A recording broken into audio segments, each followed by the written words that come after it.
नमस्कार, आप देख रहे हैं न्यूज अंग बिहार और मैं हूं आपके साथ उम्मी सोएबा। आइए करते हैं खबरों की शुरुआत। सबसे पहले नजर डालते हैं आज की हेडलाइंस पर। नीलम के कई टुकड़े करने वाले आरोपी को पुलिस ने किया गिरफ्तार। सिटी एसपी बोले दोषियों पर होगी कड़ी कार्रवाई।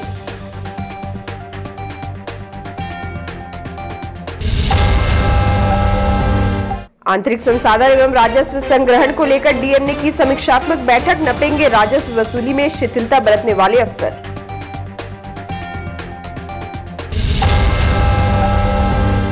शहर में नहीं थम रहा है रफ्तार का कहर। देर रात अज्ञात वाहन ने बाइक सवार को कुचला। 2 युवकों की हुई दर्दनाक मौत।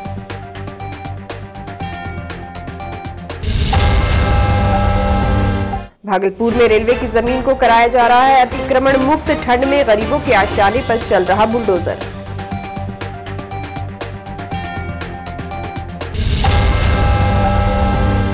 और जमीन विवाद में सगे भाई ने भाई को मारी गोली, हुई मौत। जांच में जुटी पुलिस।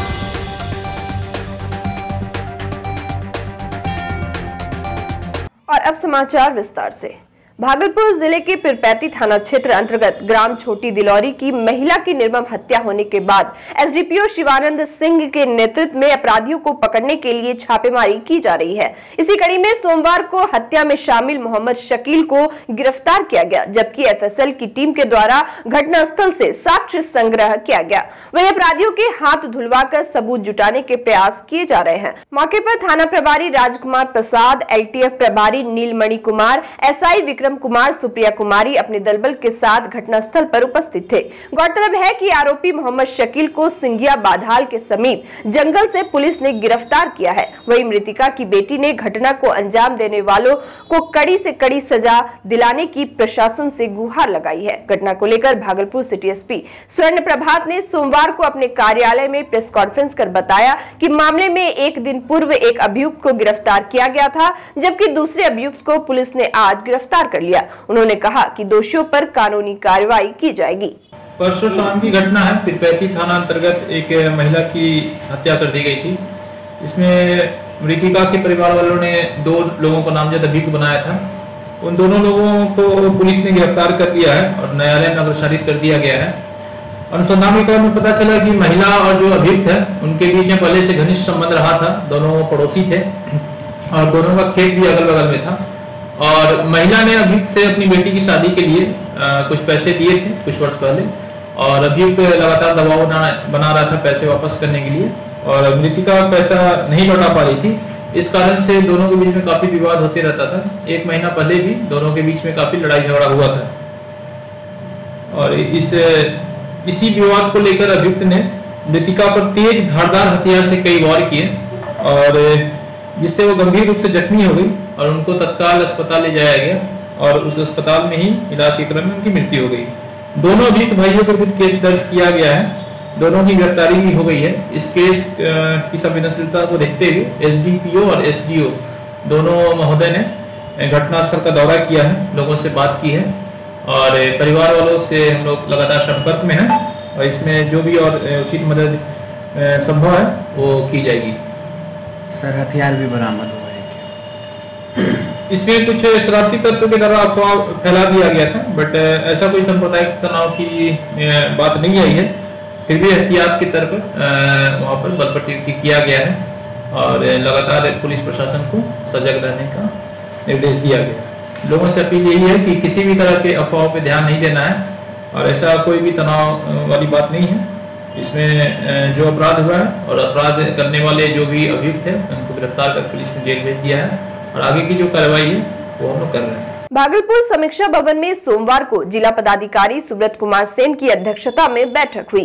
डीएम ने आंतरिक संसाधन एवं राजस्व की प्रगति एवं उपलब्धि को लेकर संबंधित पदाधिकारियों के साथ समीक्षात्मक बैठक की।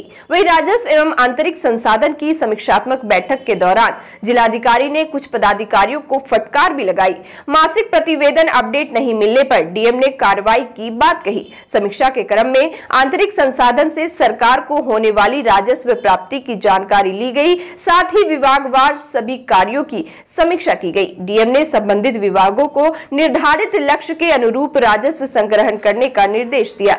बैठक में डीएम ने कहा कि राजस्व वसूली में किसी प्रकार की कोताही बर्दाश्त नहीं की जाएगी एवं आंतरिक संसाधन से राजस्व संग्रहण को बढ़ाने का निर्देश दिया गया। उन्होंने नगर निगम, खनन, अंचल निबंधन, परिवहन विभाग समेत विभिन्न विभागों के राजस्व की समीक्षा करते हुए अब तक किए गए राजस्व वसूली की जानकारी ली और लक्ष्य के अनुरूप राजस्व संग्रहण करने का निर्देश भी दिया। बैठक में डीडीसी कुमार अनुराग, अपर समाहर्ता महफूज आलम, सदर एसडीओ धनंजय कुमार, जिला जनसंपर्क पदाधिकारी आलोक कुमार समेत संबंधित विभाग के अधिकारी और कर्मी मौजूद रहे। भागलपुर कोतवाली थाना क्षेत्र के उल्टा पुल के समीप बाइक सवार 2 युवक को अज्ञात वाहन ने ठोकर मार दी, जिससे वह गंभीर रूप से घायल हो गया। घटना की जानकारी स्थानीय लोगों ने परिजनों को दी, जिसके बाद मौके पर पहुंचे परिजन ने घायल को इलाज के लिए जवाहरलाल नेहरू मेडिकल कॉलेज अस्पताल में भर्ती कराया, जहां इलाज के दौरान दोनों युवक की मौत हो गई। मृतक युवक की पहचान कुर्सेला निवासी दीपक कुमार मंडल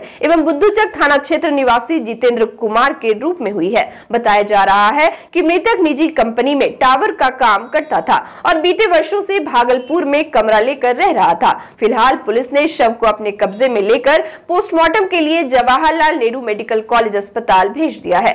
मेरा लड़का है। हाँ, कैसे एक्सीडेंट हुआ? अब कैसे हुआ पता नहीं। 12 बजे हमको फोन आया कि आपका लड़का एक्सीडेंट हो गया है उल्टा पुल के पास। किसका फोन आया था? फोन आया था सोनू कुमार। ये भागलपुर उल्टा पुल के पास हुआ। उधर से साइड पर से आ रहे थे घर और कोई अज्ञात वाहन से टक्कर हुआ और ये कहाँ साइड था इनका? ये साइड था उल्टा पुल के आसपास ही कहीं होंगे। अच्छा, किस विभाग में ये काम करते थे? ये तो अनार को जैसे करके टावर का नाम है, उसी में काम करते थे। टेलीकॉम विभाग में। हाँ। नवगछिया के बीरपुर थाना क्षेत्र के मड़वा गांव में छोटे भाई ने बड़े भाई की गोली मारकर हत्या कर दी। घटना को लेकर बताया गया कि मृतक अपने घर के पास था, तभी छोटा भाई भतीजों के साथ मारपीट करने लगा और चाकू से भतीजे को काटने का प्रयास करने लगा, जिसे देखकर अनिल कुमार राय बचाने के लिए दौड़े। इसी क्रम में छोटे भाई राजू कुमार ने पिस्तौल से गोली चला दी, जो बड़े भाई अनिल कुमार राय को लग गई, जिसके बाद परिजनों ने घायल को लेकर जवाहरलाल नेहरू चिकित्सा अस्पताल में भर्ती कराया, जहां डॉक्टरों ने उन्हें मृत घोषित कर दिया। वही मृतक के बेटे का कहना है कि जमीन को लेकर दोनों भाइयों में विवाद चल रहा था, जिसके कारण छोटे भाई ने बड़े भाई की हत्या की है। इधर घटना के बाद पुलिस छोटे भाई की गिरफ्तारी के लिए छापेमारी कर रही है। और उसके बाद उधर से एक हसुआ लेके आया, वहाँ पे जैसे ही हसुआ चलाया और उसके बाद हम छिप लिए तो मेरा भाई सामने में आ गया और उसको एक हसुआ इस पे मार के उसके बाद दोनों भाई जैसे ही घटनास्थल से भागने लगे। मेरा पिताजी दूसरे खेत में सोए हुए थे मचान पे, तो वहाँ पे जाके पिताजी सोए हुए थे, जो उनको ही जाके सीधा गोली मारिए दिए। जो गोली मारा वो कौन है? और मेरा चाचा लगेगा, वो क्या नाम का छोटा भाई है, राजू कुमार। ऐसे ही जमीन का थोड़ा बहुत विवाद था। भागलपुर शाकचक थाना क्षेत्र के गुमटी नंबर 1 से लेकर 4 तक के प्राणवती लेन में रेलवे, आरपीएफ और स्थानीय थाना की पुलिस के द्वारा अतिक्रमण मुक्त कराया जा रहा है। गौरतलब हो कि पिछले कई वर्षों से रेलवे के द्वारा लोगों को अतिक्रमण हटाने के लिए नोटिस दी जा रही थी, लेकिन अतिक्रमणकारी जमीन खाली करने को तैयार नहीं थे, जिसको लेकर प्रशासन द्वारा सख्ती से अतिक्रमण मुक्त कराने का अभियान चलाया जा रहा है, जिसमें जगदीशपुर के प्रोग्राम पदाधिकारी जितेंद्र कुमार को मजिस्ट्रेट के रूप में नियुक्त किया गया है। वही सैकड़ों आरपीएफ पुलिस जवान और स्थानीय पुलिस बल रेलवे की जमीन को खाली कराने में लगे हैं। इस दौरान दर्जनों घरों पर बुलडोजर चलाया गया। हाँ, ये एसडीएम साहब के कार्यालय से पत्र निर्गत की गई थी। एसडीएम साहब का निर्देश था कि पत्र के निर्देश के आलोक में हम लोगों ने अतिक्रमण का 40 घर के आसपास अतिक्रमण हटाने की प्रक्रिया चल रही है। और वक्त हो चला एक छोटे से ब्रेक का, मिलते हैं ब्रेक के बाद।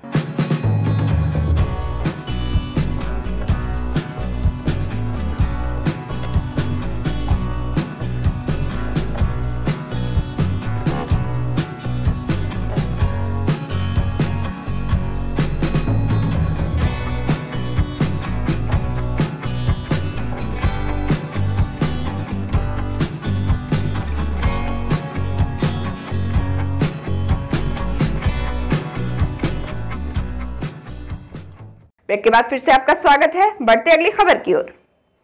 बांका धननपुर थाना क्षेत्र के महुआ गांव निवासी राजेंद्र सिंह के घर में हथियार रखे जाने की गुप्त सूचना मिलने पर पुलिस ने छापेमारी करते हुए 18 इंच और 9 इंच का 2 देसी कट्टा के साथ एक जिंदा कारतूस और 7 खोखा बरामद किया है। इसको लेकर थाना अध्यक्ष मंटू कुमार ने बताया कि राजेंद्र सिंह के घर में अवैध हथियार रखे जाने की सूचना मिली थी, जिस पर त्वरित कार्रवाई करते हुए पुलिस बलों के साथ गाँव पहुंचकर उसके घर को चारों तरफ से घेर लिया गया, लेकिन पुलिस के गाँव पहुंचने से पहले ही राजेंद्र घर छोड़कर फरार हो गया था। थानाध्यक्ष ने बताया कि घर से अवैध हथियार बरामद किए जाने के बाद राजेंद्र सिंह पर आर्म्स रखने के जुर्म में केस दर्ज करते हुए उसकी गिरफ्तारी के लिए संदिग्ध ठिकानों पर छापेमारी की जा रही है। रेलवे का भी हो विकास, हमें चाहिए स्थायी आवास के स्लोगन को लेकर झुग्गी झोपड़ी संघर्ष समिति ने सोमवार को जिला प्रशासन के विरुद्ध मोर्चा खोल दिया है। झुग्गी झोपड़ी संघर्ष समिति के लोगों ने अपनी मांगों को लेकर समाहरणालय परिसर में हल्ला बोल प्रदर्शन किया। इस दौरान लोगों ने बताया कि जिलाधिकारी ने उन लोगों को स्थायी आवास देने की बात कही थी, लेकिन उनका ये वादा पूर्णरूपेण फेल हुआ।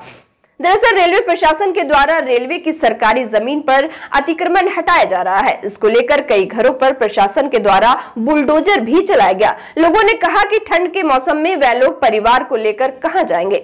भारत एक वेलफेयर स्टेट है और लगातार सरकार अपने कल्याणकारी योजनाओं से पीछे जा रही है। आप देखेंगे कि भागलपुर प्रशासन जो शहरी विकास योजना है उसमें फिसड्डी है। केंद्र की सरकार ने घोषणा किया था कि 2022 तक सभी व्यक्ति को अस्थाई पक्का मकान घर बना करके दिया जाएगा जिनके पास घर नहीं है। अब उसकी भी अवधि बढ़ाई गई है। भागलपुर में उसका भी काम नहीं हुआ है। झुग्गी झोपड़ी संघर्ष समिति लंबे समय से अस्थाई आवास की मांग कर रही है। हम लोग फिर मिले 25 तारीख को मिले डीएम साहब से, तो बोला नहीं कोई आदेश नहीं दिए हम रेलवे को। रेलवे अगर कहता है कि हम आदेश नहीं डीएम साहब से तो ये वो दिखाएगा। हम लोग सोचे भाई अभी तो अब रुक जाएगा, तो और बोला कि 1-2 महीना में हम आपको बसा देंगे, इसलिए हम लोग शांत थे। इधर जो है आज जो है वो लोग आकर के अचानक आकर के रेलवे का मतलब सैकड़ों फोर्स होगा आकर के उजाड़ने लगा। मजदूर संबल लेकर के उजाड़ रहा है, जैसे मन तैसे जमीन मतलब जो जिसका घर है जैसे मन तैसे तोड़ रहा है, तहस नहस कर रहा है, सबका सामान बर्बाद हो रहा है। इसलिए आज हम लोग धरना बैठे हैं कि डीएम साहब के बात का कोई विश्वास नहीं है। राजद सुप्रीमो लालू यादव का किडनी ट्रांसप्लांट सिंगापुर में हो रहा है, जिसको लेकर उनके कार्यकर्ताओं के द्वारा विभिन्न धार्मिक स्थल पर उनके स्वस्थ होने की कामना की जा रही है। इसी कड़ी में राजद के जिलाध्यक्ष चंद्रशेखर यादव ने अपने कार्यकर्ताओं के साथ आज गैबीनाथ मंदिर में बाबा भोलेनाथ की पूजा अर्चना एवं शाही मस्जिद में बाबा सुल्तान के दरगाह पर चादरपोशी किया। इस दौरान राजद कार्यकर्ताओं ने लालू यादव के किडनी ट्रांसप्लांट होने पर लालू यादव और उनकी बेटी रोहिणी आचार्य का स्वस्थ होने की कामना की। राजद के जिलाध्यक्ष चंद्रशेखर यादव ने बताया कि लालू यादव को किडनी उनकी बेटी रोहिणी आचार्य सिंगापुर में दे रही है। आज हम लोग के राष्ट्रीय अध्यक्ष परम आदरणीय श्री लालू प्रसाद यादव जी का किडनी का ट्रांसप्लांट हो रहा है और इसके लिए हम लोग उनके उत्तम स्वास्थ्य के लिए, स्वास्थ्य लाभ के लिए और जो उनको किडनी दे रही है बहन रोहिणी आचार्य जी, उन दोनों के स्वस्थ होने के लिए आज बाबा आज गैबीनाथ मंदिर में बाबा आज गैबीनाथ का पूजा अर्चना किया और बाबा पीर सुल्तान साहब के मजार पर चादरपोशी किया। वहीं भागलपुर में राजद के राष्ट्रीय अध्यक्ष लालू यादव के अच्छे स्वास्थ्य की कामना को लेकर भागलपुर युवा राजद के जिलाध्यक्ष मोहम्मद बसारुल हक के नेतृत्व में युवा राजद के कार्यकर्ताओं के द्वारा हथकटोरा पीर बाबा स्थान पर चादरपोशी की गई, जहां लालू यादव एवं उनकी बेटी रोहिणी के लिए दुआ मांगी गई। वहीं लालू यादव के सफल ऑपरेशन हो जाने की सूचना मिली है।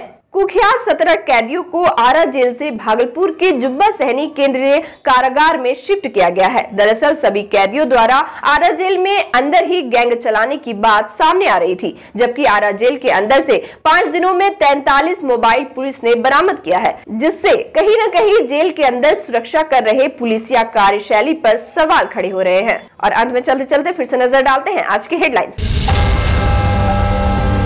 नीलम के कई टुकड़े करने वाले आरोपी को पुलिस ने किया गिरफ्तार। सिटी एसपी बोले दोषियों पर होगी कड़ी कार्रवाई।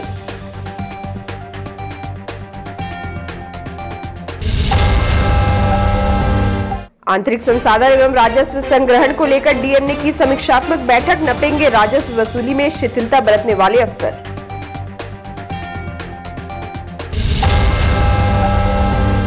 शहर में नहीं थम रहा है रफ्तार का कहर। देर रात अज्ञात वाहन ने बाइक सवार को कुचला। 2 युवकों की हुई दर्दनाक मौत।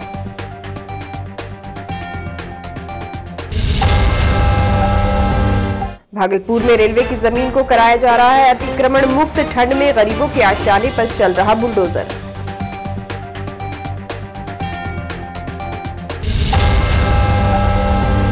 और जमीन विवाद में सगे भाई ने भाई को मारी गोली। हुई मौत। जांच में जुटी पुलिस।